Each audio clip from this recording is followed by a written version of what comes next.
In today's video, I'm going to be talking about what I think is probably the best budget option for a standing desk right now, and that is the Anthrodesk. This is going to be a completely unbiased review. I will be giving you my full perspective on this desk, but I do want to say that Anthrodesk sent me this desk completely free, but I don't care. I'm still going to rip it if it's bad. I looked around a lot for standing desks when I was looking to get this guy, the Vivo standing desk. Nowadays, there's a lot of standing desks on the market, so picking the right one might be a little bit tough. This is going to be a lower entry-level standing desk for somebody that is just looking to either get into standing desks or that doesn't need a very large workspace.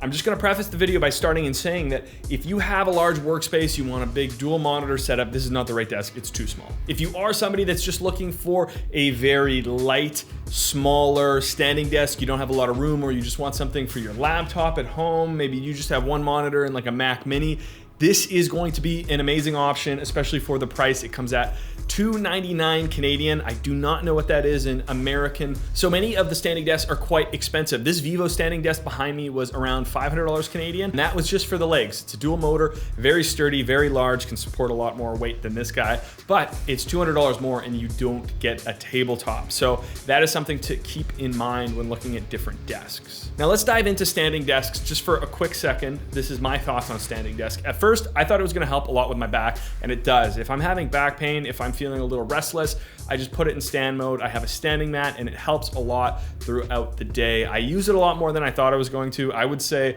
I stand maybe 20 to 30% of my time at my desk. So let's run through the cons. Like I said, it's only $200. It's really hard to find something with this much value for $200 in the market. It's extremely easy to assemble. It took me like, I don't know, like an hour or two. I will get into one of the cons that I had with the desk that had to relate to assembly at the end. So if you're interested in my major con of the desk, just stick around. It's really well built. Like, it's not as well built as the Vivo, but it's also a lot cheaper. So you really have to take that into account when measuring the value of the desk. It holds its weight really well. It can support my full weight, go up, it slows the motor down a little bit, but it is definitely all you need. The biggest pro of this desk, really, aside from the price, is that it is small. So people with an apartment or something that they want to stick in their room, this is a great option because it's not too big. It also looks really good. It has this nice white finish, which I love using for filming. It's a Canadian company, which I appreciate. It's definitely not made in Canada.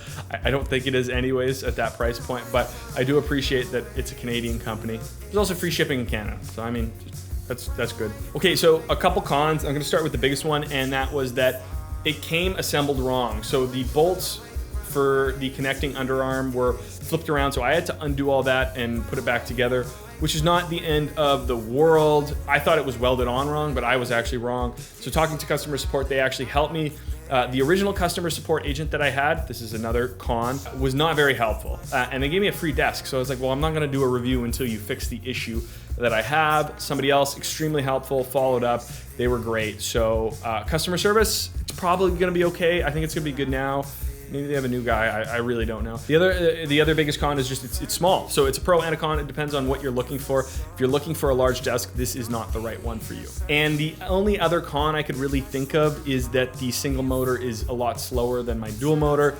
This doesn't matter like at all, but it's something that I wanted to point out. If you gotta wait an extra couple seconds, it's not the end of the world. So I recommend this desk for anybody that's looking for a small, affordable, well-built Canadian, or you know, if you're American, it doesn't really matter, you can buy this desk. It's an awesome desk and I like it. I've loved using it to build cameras and stuff. I actually don't really use it up and down a lot because I'm never sitting at it. I'm usually standing, building a camera, or putting stuff into my camera bags, that kind of thing. But it's a great desk for that. It's sturdy. I actually put some casters on the bottom so I could roll it around and do things like that with it. So it's a really good work desk as well. And that's what I would really recommend it for. I did a review on my Vivo desk a couple years back. It's not as good of a review. I've put a lot more effort into these reviews.